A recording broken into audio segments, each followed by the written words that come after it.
We want to welcome all of you to the third annual PlayStation Experience.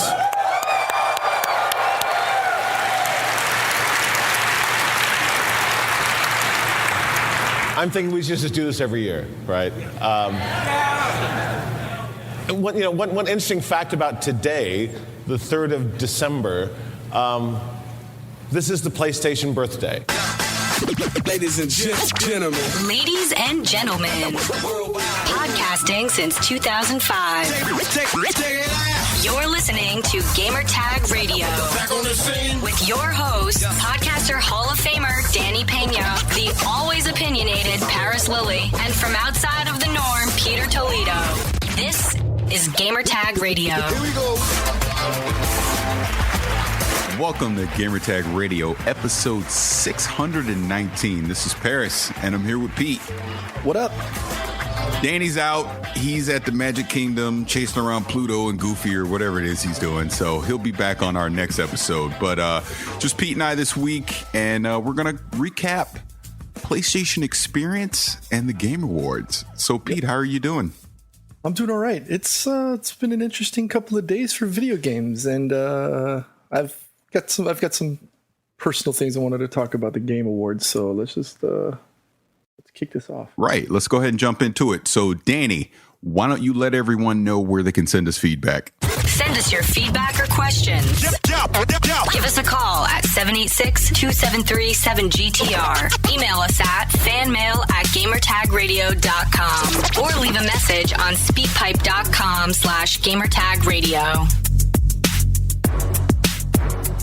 And of course, you can also go to our website, gamertagradio.com, or you can check us out over at play.it. And we can be found on Twitter at gamertagradio and our Facebook page at gamertagradio. Right? I think that's right. Okay, anyways, who cares? Okay, so let's go.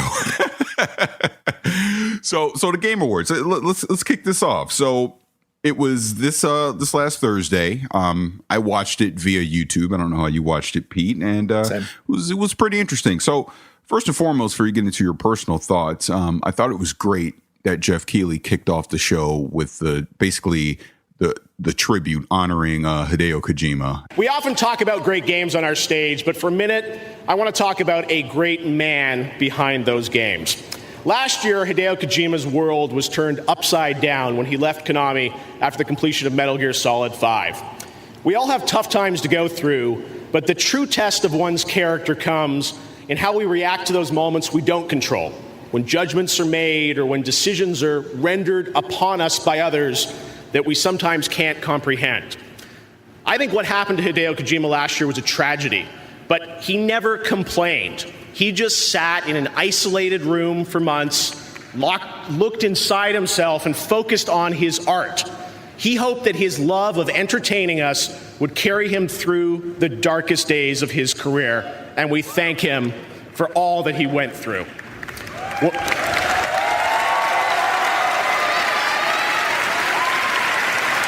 When I've questioned things in my own life over the past few years, I've drawn strength from seeing firsthand how Hideo dealt with this inflection point of his life. He is one of the most principled, loyal, and ethical men I have ever met.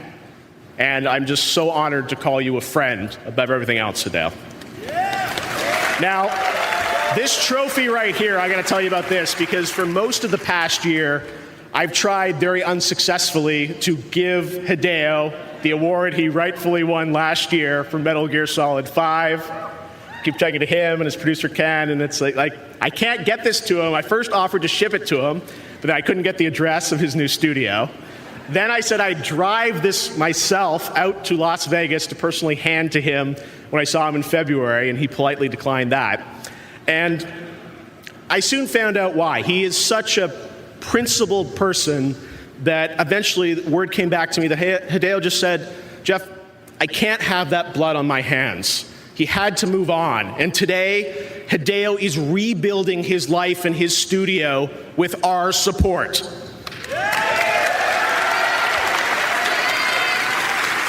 And like Snake said in MGS, Hideo knows that a strong man doesn't need to read his future, he makes his own. Hideo, tonight it is finally time to give you one of these. You're one of the most deserving men to have one. You've always been there for me, and you have never disappointed me. Ladies and gentlemen, please welcome our industry icon, Mr. Hideo Kojima. And just the debacle last year where he wasn't allowed to accept his reward at the show, and he got his award this year. And then they jumped right into that trailer for Death Stranding, that featured Mads Mikkelsen and obviously Guillermo del Toro. So your thoughts? Yeah, I definitely agree that Hideo finally getting his moment is probably one of the highlights of the show. You see, from an emotional perspective, you could see how much that meant to Jeff himself, and I think that was, that was pretty indicative of I guess the rest of the gaming industry. Well, maybe except Konami. But yeah, Death Stranding definitely has me peaked, and that was what we saw was running on the PlayStation 4 Pro, and allegedly using the Horizon game engine. Yeah, it was a the Horizon Zero Dawn engine. It's not allegedly; they've confirmed it that is the engine that it was running on. And yeah, the demo that we saw at the Game Awards was running on a PlayStation 4 Pro. So I guess that just goes to show you just how well Kojima and his team work, because I look at the Death Stranding stuff and then I see the Horizon Zero Dawn stuff, and it's not a knock on the systems, but why can Kojima do that and nobody else can do that, right? Like, why does I would disagree with that. Really? I think we saw a great example of another team that can obviously squeeze that kind of performance out of a PlayStation, and they're called Naughty Dog. But is Naughty Dog using that engine though? No, they're not using that engine, but right, engine is just preference. It's just what a team wants to use. I guess. I'm just saying why does Horizon, and not as a knock against the game, because obviously that game looks good too, but why does Horizon's game look the way it does? But then you look at Death Stranding. It's funny because my wife was looking at it from the kitchen that night, and she was like, "Is that a movie?" At the beginning of the trailer, it was like, "No, that's a video game." Obviously my wife, she plays video games, so she knows, she can typically see the difference. But yeah, that just goes to show you just how much games have changed, over the last couple of years. And again, shout outs to Hideo finally getting his moment. That was a pretty good thing. I like that. I would say this, as far as you're comparing it to the actual Horizon Zero Dawn game and what we've seen so far with Death Stranding, that isn't a game. We've seen actual gameplay from Horizon Zero Dawn, so we know this is what the game's going to be like when it comes out in February. Whereas this has just been a series of, and I'm doing air quotes here, Kojima moments. That it ain't a game. It's just from the mind of Kojima. We still don't know what this game's going to be when it comes out, or when it even is going to come out, because most likely this is still very early days for this game. I wouldn't even expect to see this thing until probably 2019 at the earliest, to be honest with you. So the fact that we're seeing, look, we've been fooled in the past by these amazing demos. Oh my God, the game looks absolutely amazing. And then by the time it comes out, it's been downgraded somewhat to optimize it for people to actually play it. Right. And along those same lines, we know it's not going to look like that on the PlayStation 4. I mean, maybe it could get close to that on the Pro, but I'm not going to downgrade, because to me, Horizon Zero Dawn looks fantastic. I mean, it's an anticipated game for me next year. So the fact that what we see with Death Stranding looks amazing. Look, if Kojima's team can be actual gameplay when we get to sit down to play it, hey, more power to them. But I think Horizon Zero Dawn looks pretty good as well. But again, not to downgrade either game, because I mean, Kojima has been an amazing developer over the years. And when I was watching it, the people I was watching with, shout out to the guys over at Spawn on Me, I was having a conversation with Cicero, and I was even saying that as much as I respect Kojima, I've not enjoyed a Kojima game in well over a decade. And that's not a knock against him. It's just his style versus what I prefer to play. Like, I've just not been into these last Metal Gears at all. You know, if anything, I think Metal Gear Solid 2 left such a sour taste in my mouth. I've always been very apprehensive to them, but just these last few in particular just have not been what I wanted from Metal Gear. And again, it's not a knock against him because, again, he's a legendary developer. I mean, he's innovated so many things in his industry, but it just goes to show you you're not going to please everyone. But at the same time, to see Jeff Keighley up there getting very emotional, because like we thought tears were about to start flowing as he was talking about Kojima and just all the appreciation and admiration that he has for that man. And it's like, yeah, man, I totally get it. I may not be his audience necessarily anymore. Like, I look at Death Stranding and it just looks weird to me. So I don't know what kind of game's actually going to come out of this. But at the same time, I respect that it's coming from Kojima, and he's probably going to do something very innovative in this space. Now, is that because maybe you have more of a preference towards action-based versus narrative-driven games? I just think he has weird preferences, and that's not necessarily what I like. That's Gotcha. all. Interesting. Yeah, okay. But moving on, just overall with the game show, let's just go down the list, hit a couple other things really quick. So, Nintendo, obviously, Reggie came out on screen, or not on screen, he came out on stage. 30 years ago, The Legend of Zelda launched for the Famicom in Japan. As more and more people around the world played the game, they came to understand what we all know today. The series is special. 2 years ago, we shared during the Game Awards the first ever gameplay footage from The Legend of Zelda, Breath of the Wild, showing Link doing things he's never been able to do before in a world filled with imagination and adventure. At E3 this year, we devoted our entire booth to The Legend of Zelda, Breath of the Wild, and attendees got to experience a huge and groundbreaking experience, one that clearly breaks with previous conventions for Zelda. Earlier tonight, we debuted a new trailer showing more of the natural beauty and the danger in this vast world of Hyrule, as well as new friends and new foes that Link will encounter in this new adventure. But we're not yet done. There's even more that we want to share with you tonight. So let's take a look. Okay, let me pause on Reggie for a second. Is it me, or is he getting more and more robotic as the years go on? Like, I feel like Reggie, he's a host. Yeah, he's become very just straight stick to the script. Like, I feel like when Reggie first debuted in the mid 2000s as a face for Nintendo, he was very non-Nintendo, what we expected from Nintendo, and he's very brash and bold and all that. And it just seems over the years he's really toned that down to the point where, like I said, he was on stage the other day and he just seemed very robotic to me. But whatever. So going back to Zelda, obviously they had some folks from Nintendo Treehouse sit down on the couch and they did a Zelda, and they did it on the Wii U, nothing on the Switch, because obviously they're going to hold that until January. But what were your thoughts on that Zelda demo they showed? I'm getting more and more intrigued, and I may have to do some moonwalking here. The game looks very, very interesting. It's kind of like, and I think I've said this before, it looks kind of like a cartoony Witcher 3 with the way just the gameplay itself has portrayed it, on the screen. And I'm starting to really dig and looking forward to seeing what they're doing. I don't know if playing it on the Wii U was maybe a good thing for Nintendo, especially if the Wii U is going away. Why showcase it?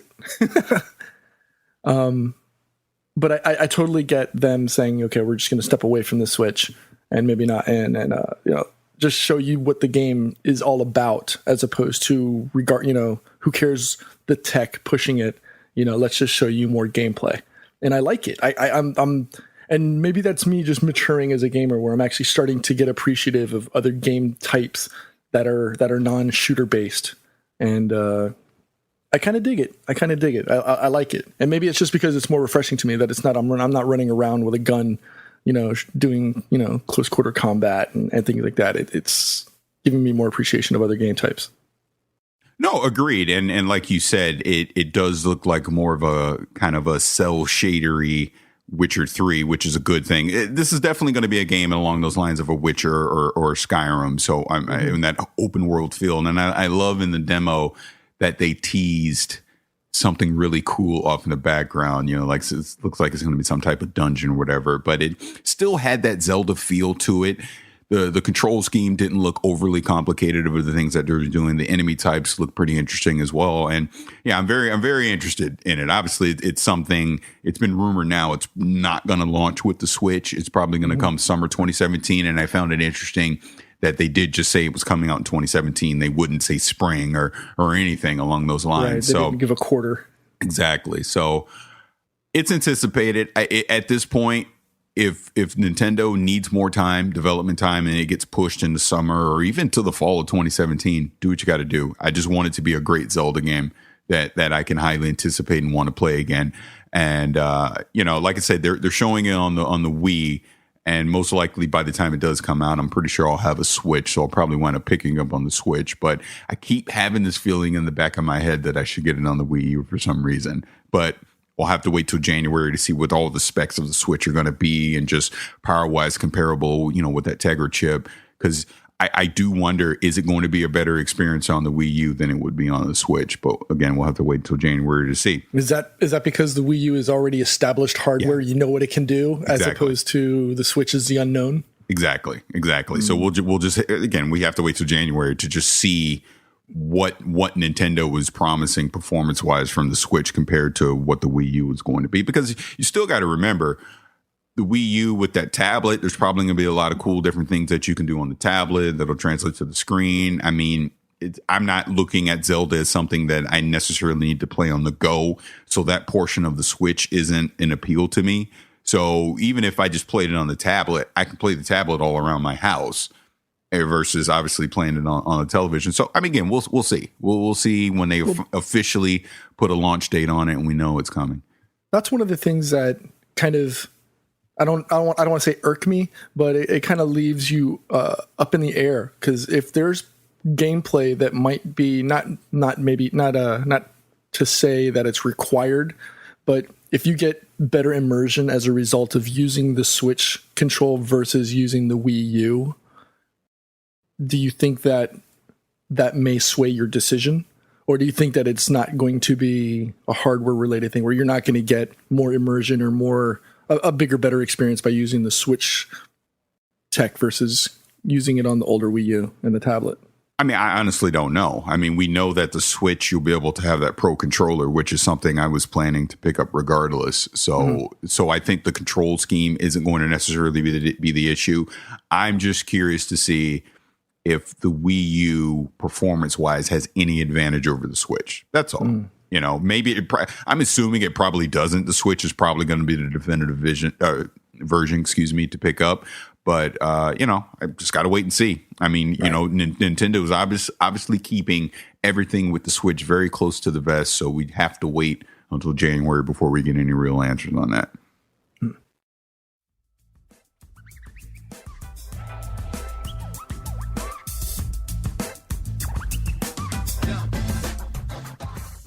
Welcome to Play It, a new podcast network featuring radio and TV personalities talking business, sports, tech, entertainment, and more. Play it at play.it. Take it out. You're listening to Gamertag Radio. But moving on with the Game Awards. So one thing I have to point out, because I know a lot of people were getting they were a little upset over this. The Witcher 3, the Blood and Wine expansion. I'm so glad you brought this up. One best RPG, which, not to give any quote unquote spoilers into what our Game of the Year discussion, Witcher 3 is going to be in my Game of the Year discussion again. So this absolutely deserved it, because name me an RPG that was better than 2016. Well, that's what I was gonna say. I was like, that's one of the surprises that it won Best RPG. Me, I really can't speak on it because I don't know if I could probably even name another RPG that came out in 2016. And on the plus side, if you really think about it, it's essentially a full game in and of itself, right? Exactly. But should DLCs win full categories, or should they stand on their own as maybe their own category of maybe best DLC? If you would have asked me this a few years ago, I would have said no. But the fact that we're starting to see, and obviously when we get into PSX, we'll talk about this more. The fact that we're starting to see established games have expansions to them / DLCs to them that are fleshing out the story even more, or focusing on other characters and fleshing them out more. And they're full on experiences. Why not?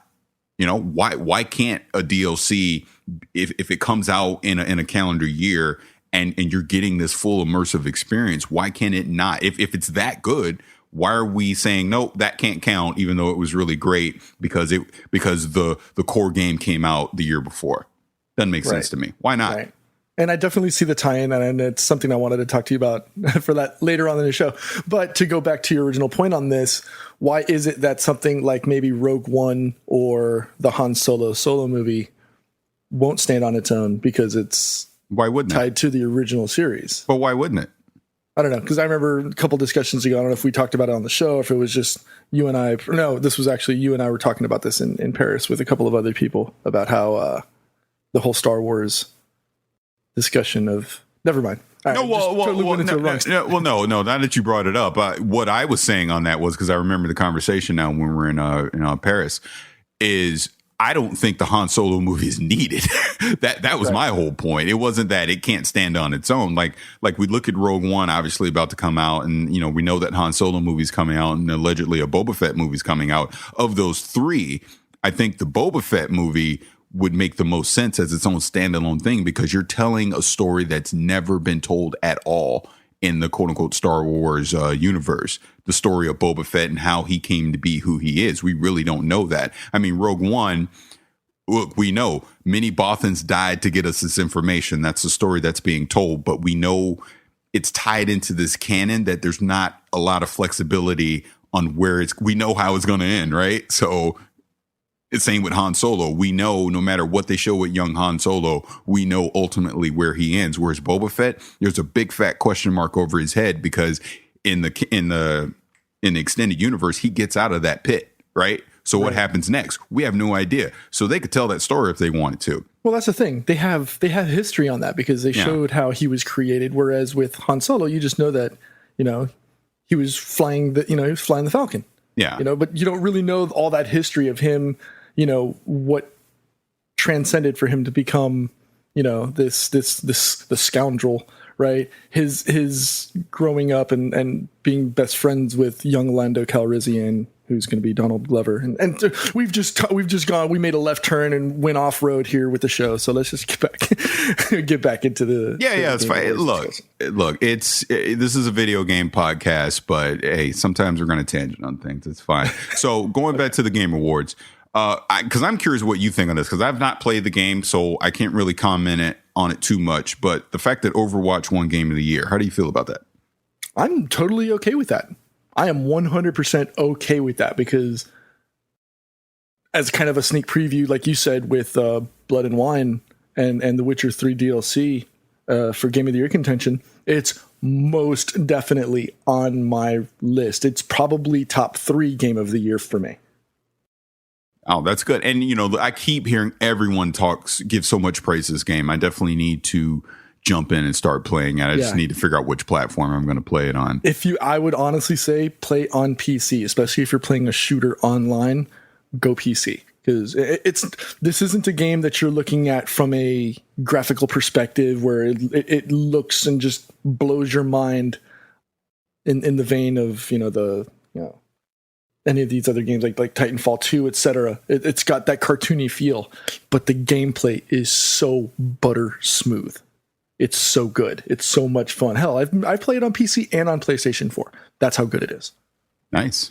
I will definitely have to check that out. Again, just add it to the list. There's so many things I got to get into and start playing. So one of the things I wanted to talk about with the game show, what was your favorite moment? Because for me, it was more of a personal moment, which was the developer for That Dragon Cancer. When he came out on stage to accept the award. That Dragon Cancer!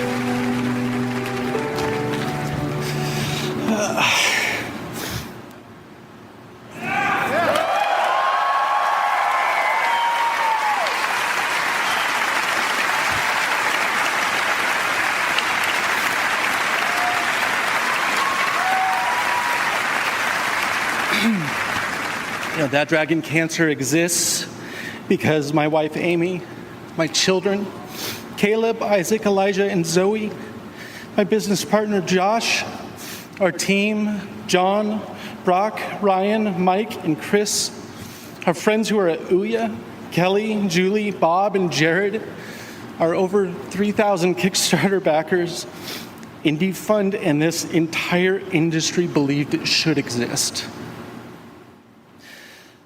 Often in video games, we get to choose how we're seen.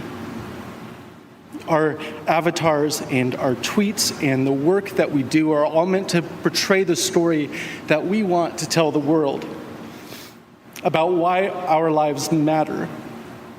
But sometimes the story is written onto us, or it's told because of us or in spite of us, and it reveals our weaknesses, our failures, our hopes, and our fears. You let us tell the story of my son Joel.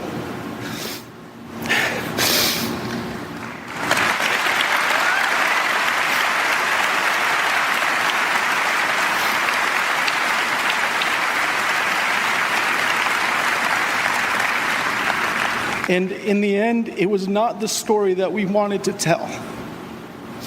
But you chose to love us through our grief by being willing to stop and to listen and to not turn away. To let my son Joel's life change you because you chose to see him and to experience how we loved him.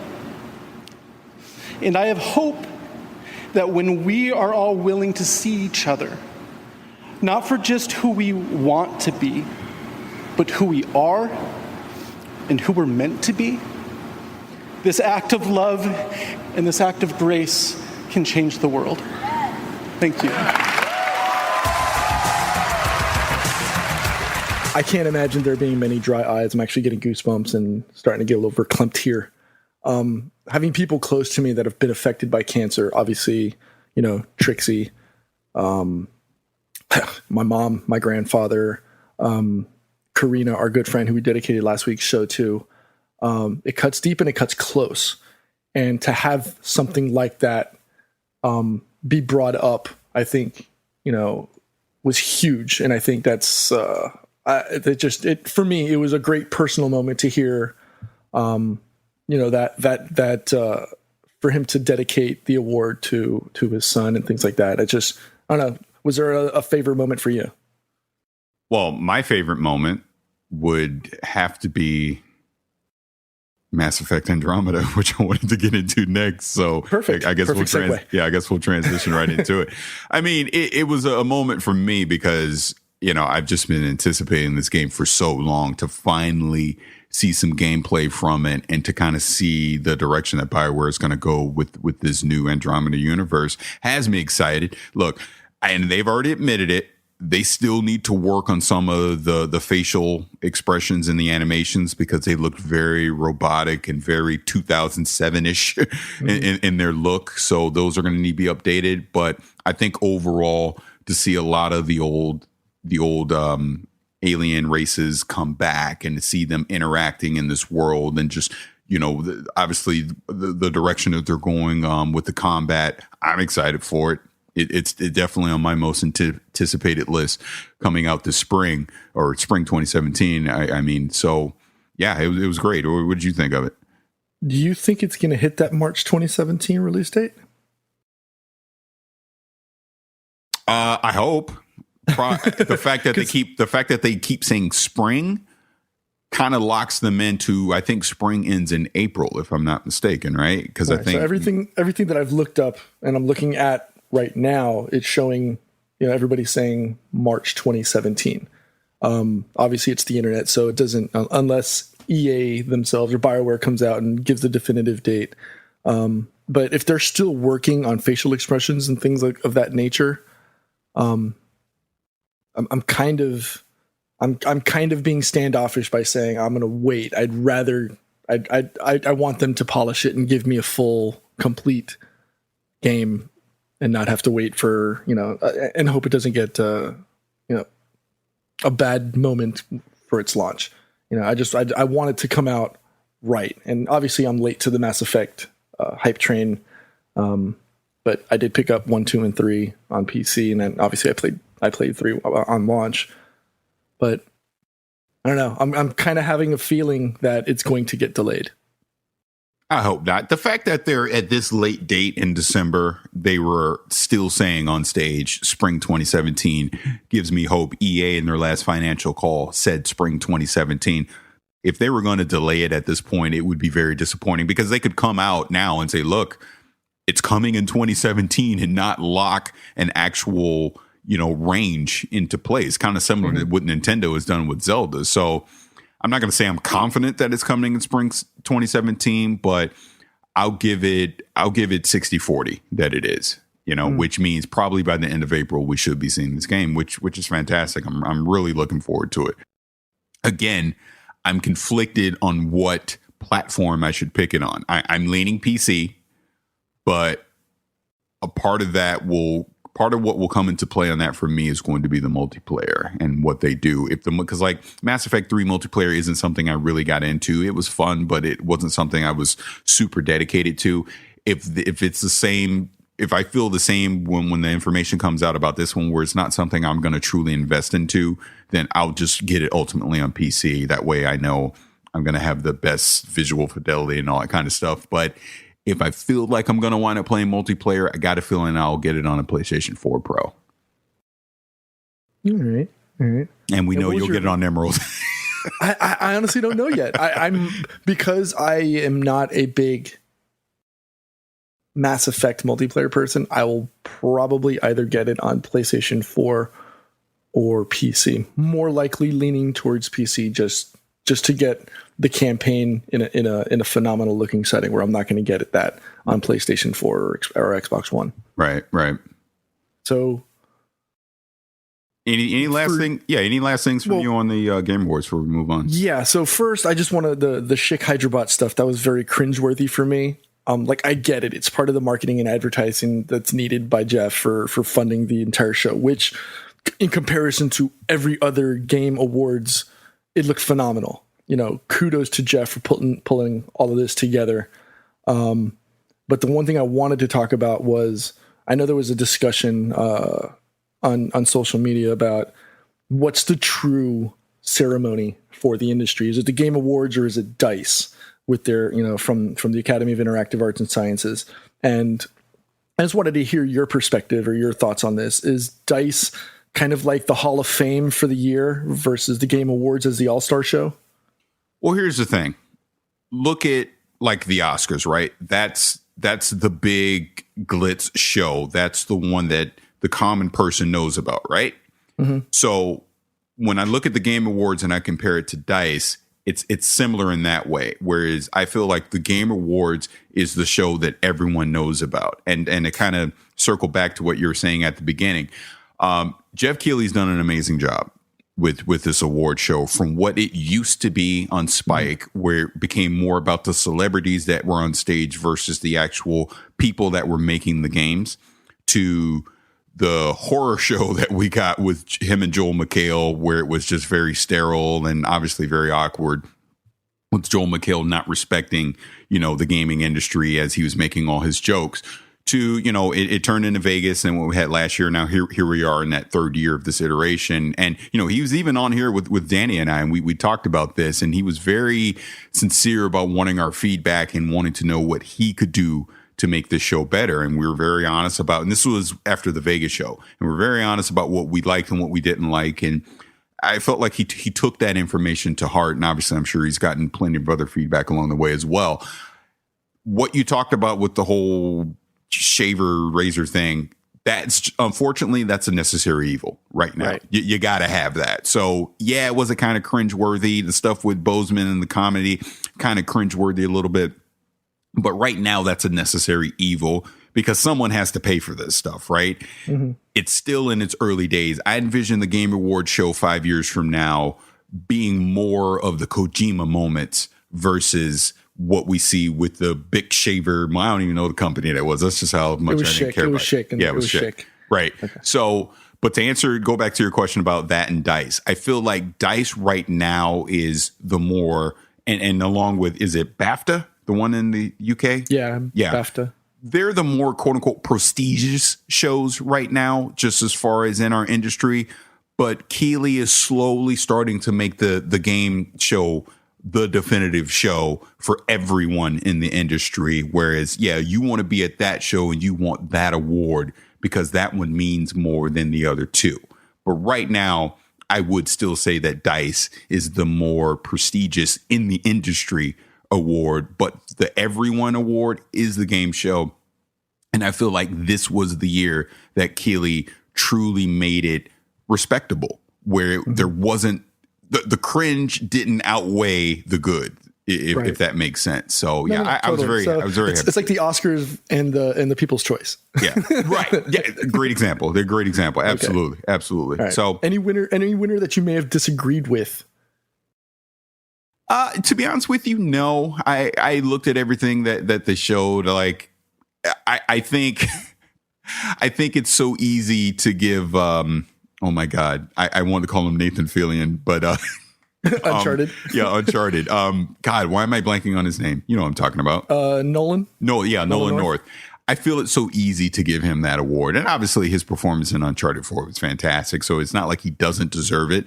But there's so many other voice actors out there that do such an amazing job. It would be nice to see someone else be recognized other than him, because I think everyone knows Nolan North at this point, right? So it's very easy to give him that award. So it would have been nice to see someone that's not as well known get that award, so they can kind of have the spotlight and we can get more shine on them in the games that they do. It was kind of hard not to give it to an Uncharted 4 character, right? Because you had Troy Baker and Emily Rose all nominated. Out of that, and obviously Nolan won it, but the ones that like, I'm okay with the art direction choice for Inside. I was kind of more partial to Abzu from 505. Shout out to Dan Hevia and his team. But the one that I was like, okay, like I get it, but I would have given it to somebody else, was Best Narrative, going to Uncharted, where I thought it probably should have, in my personal opinion. Obviously, I am just one person's voice. I think Mafia 3 probably should have gotten it from Hangar 13 and 2K. Yeah, fair enough. Yeah, and again, a game that I've not played, so I can't comment on it, but I've heard nothing but fine praise for it as well. Mm-hmm. Welcome to Play It, a new podcast network featuring radio and TV personalities talking business, sports, tech, entertainment, and more. Play it at play.it. Take it out. You're listening to Gamertag Radio. I think that's it for the Game Awards. Any other thing? No, I think that's about it. And I think from here we can shoot on over to the other major event from this week, which is PlayStation Experience. Yeah, PlayStation Experience. So let's jump into that. First and foremost, I was slated to go to it, but hey, family comes first. So unfortunately, I was not able to make it on Saturday to attend. And we're actually recording this on December 4th, Sunday morning. I'm going to the Buccaneers Charger game, so I will not be going to PlayStation Experience today either. So unfortunately, I had to miss it. Hopefully next year, because I definitely want to attend one of these years. So I'm sure you watched the press briefing that they have. I watched it as well in between my son's football game. But first and foremost, they talked about Uncharted Lost Legacy, standalone story chapter featuring Chloe and Nadine. What are your thoughts on that? Totally surprised that they actually paired together two totally different characters, like with Nadine and Chloe together into a game. Obviously, it's Naughty Dog, so it looks really, really good. Watching the trailer, during the one scene where she's going up the ladder, the first set of ladders, that was the first set of ladders outside of the building. I actually almost kind of got vertigo, like hoping she wasn't gonna fall, like in anticipation. That just goes to show you just how far along and how well Naughty Dog is at portraying the story and the narrative in games. And apparently Naughty Dog's been super busy over these last 7-8 months, right?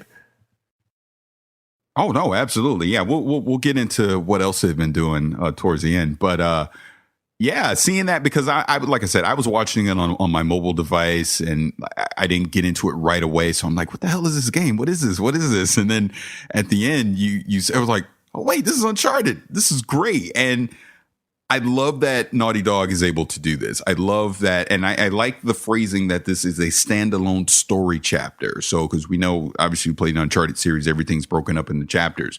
This isn't going to be a full game, but it is going to be a standalone experience. I'm assuming it's probably just going to be downloadable. They won't have physical copies or anything. Probably charge you $20 for it, give you a few hours of gameplay, and tell their story of these side characters. And hopefully we'll see. And I'm sure this is kind of like a test bed, right? To see how well this does.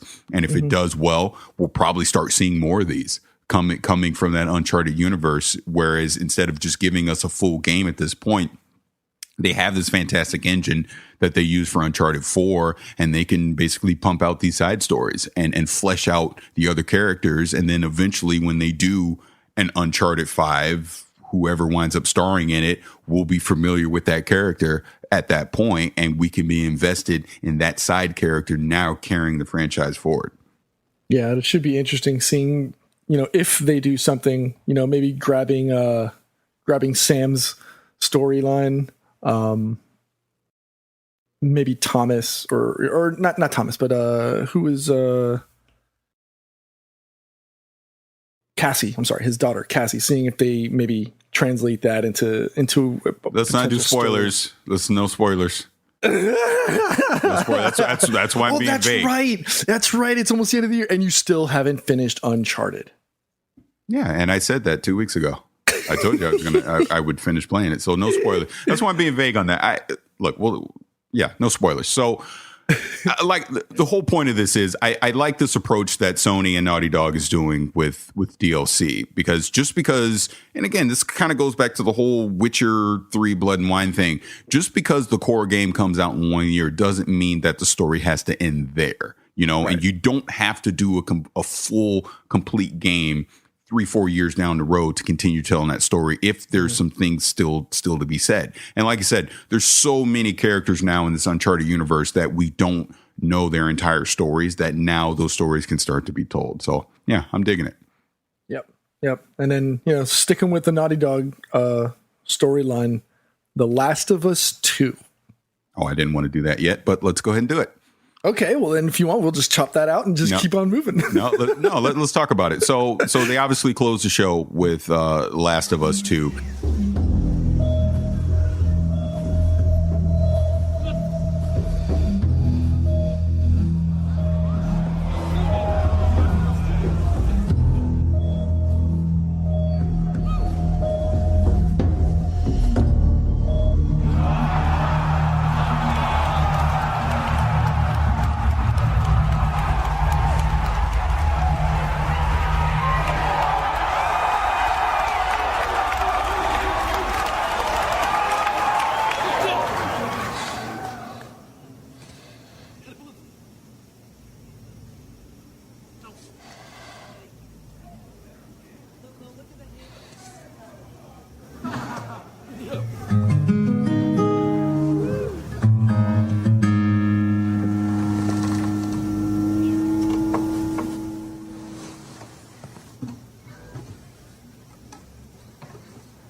Shadow of death, and I fear no evil because I'm blind to it all. In my mind, my gun, they comfort me because I know I'll kill my enemies when they come. Surely goodness and mercy will follow me all the days of my life, and I will dwell on this earth forevermore. Said I walk walk beside the still waters and they restore my soul. But I can't walk on the path of the right because I'm wrong. I can't walk on the path of the right 'cause I'm wrong.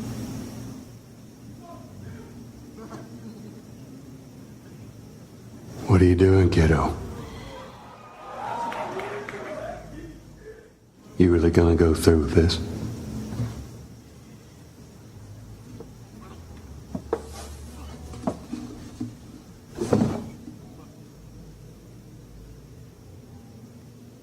I'm gonna find,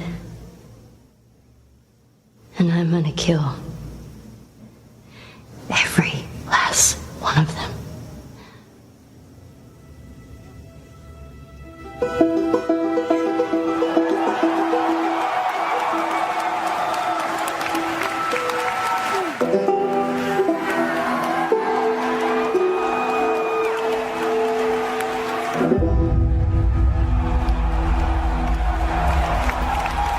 To me, wasn't a surprise. I was really anticipating this coming, and I think the biggest thing to come out of this wasn't during the show; it was the after show. In that, obviously, Joel and Ellie are back, and they teased out what the story potentially could be. But the fact that Neil Gaiman admitted they didn't have a story for this game for years, and no spoilers on The Last of Us, because if you've not finished that story, you really need to.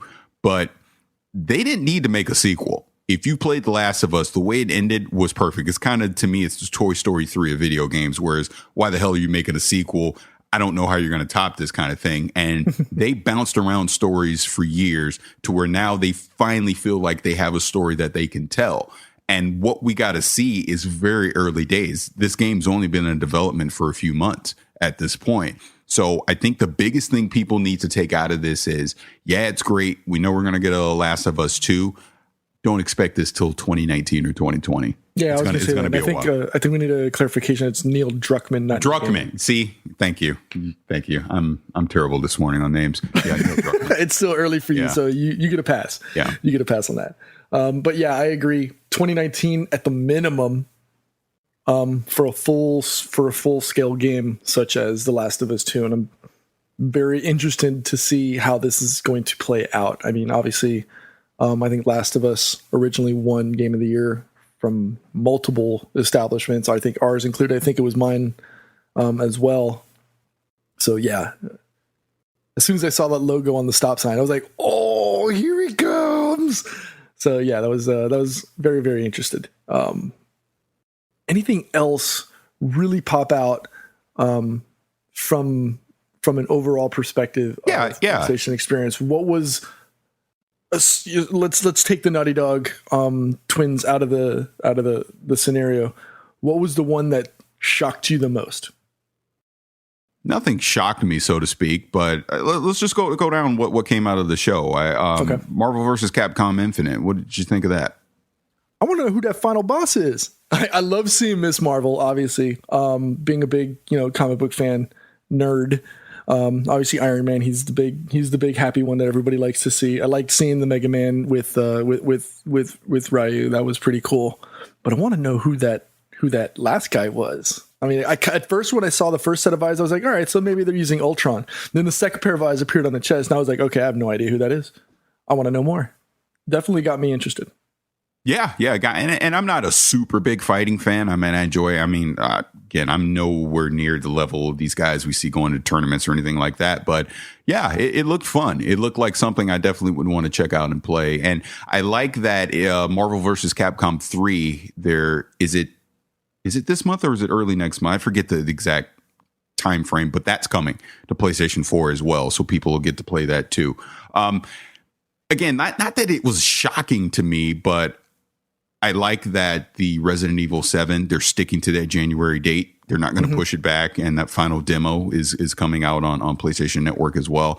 And, because if there's going to be a game that's going to push more AAA development into the VR space, it's probably going to be something like this, because I feel like the horror genre is the one thing that can really stand out in the VR space right now. So Agreed. I'm really hoping that Capcom's able to pull this off with Resident Evil 7. And then again, not a shock, but it just shows me how old I am. The fact that Parappa the Rapper is coming back on PlayStation 4 along with Loco Roco and Patapon, and it's the 20-year edition of Parappa the Rapper. I'm like, my God, I'm old, because I still remember when that game came out. And yeah, I'm looking forward to it. I definitely want to play it. I just hope they don't overprice these things at all and they make them reasonable, just, you know, so you can download it real quick on the cheap and experience it. Because I don't know if you remember playing it back in the day. It's not a very long experience at all. No, it's not. Yeah. So, but that nostalgia is definitely there. So I'm looking forward to that. And Crash Bandicoot too. Yeah. Yeah. And they're bringing back Crash, which I've never played. I've never played a Crash Bandicoot. So is it fun? Is it? I don't know. Fun. I don't know. It's stupid fun. It's kind of like Rayman Legends in a sense, where Right. you know it's silly couch fun where you can just sit there and play for a couple of hours and just, you know, lose brain cycles just playing a stupid fun game. It really is. Yeah.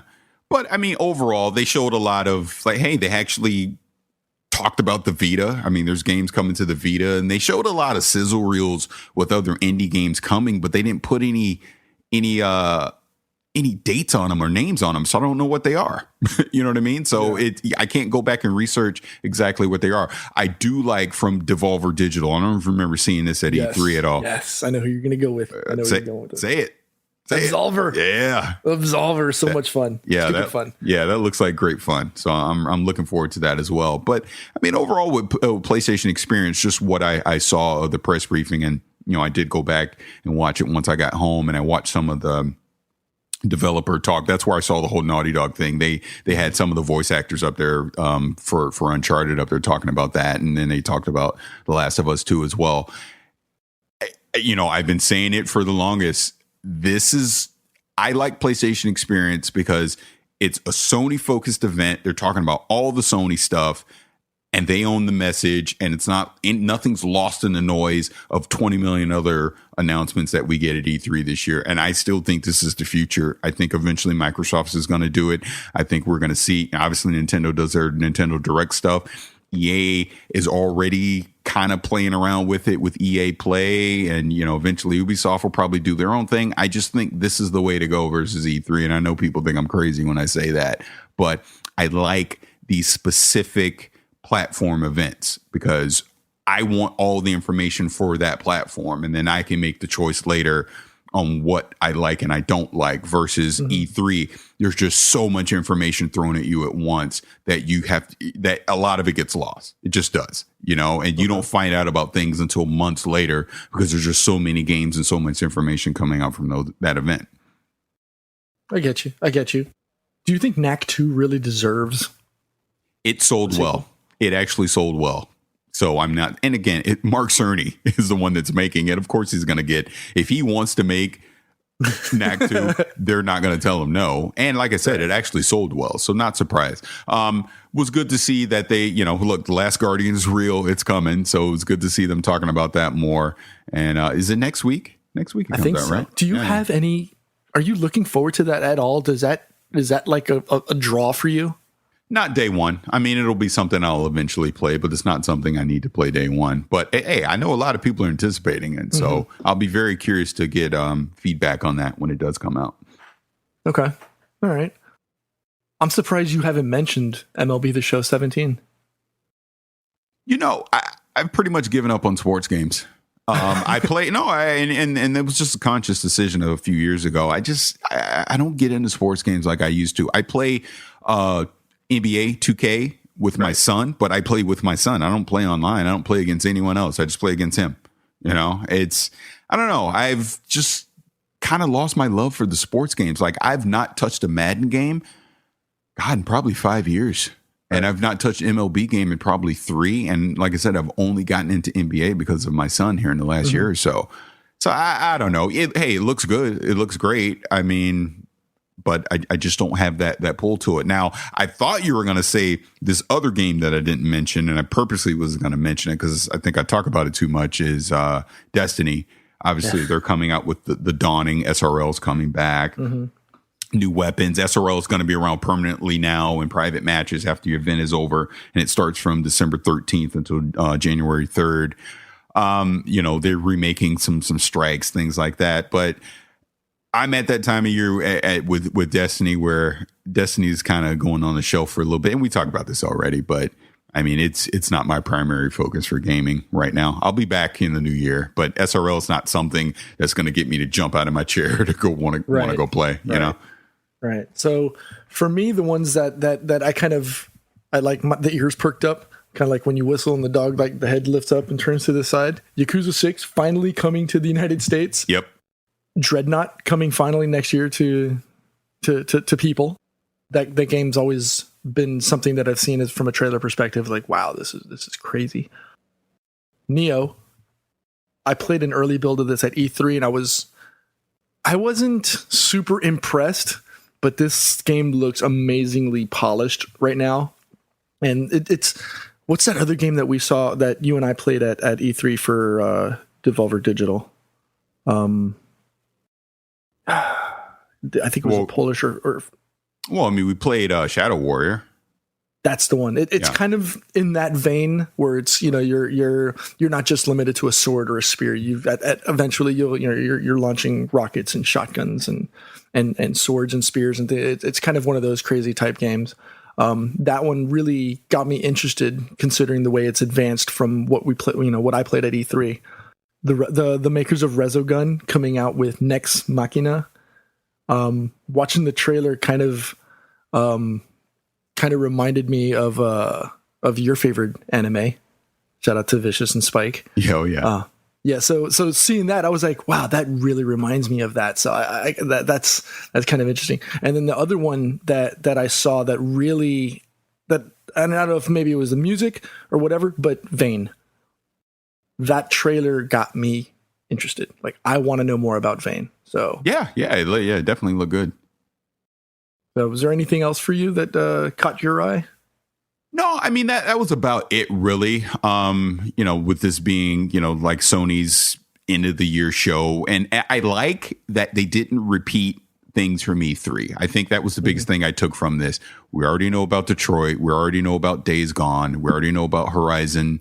We already know about God of War. I didn't need to see that again. Talk about things that we've not, Spider-Man included.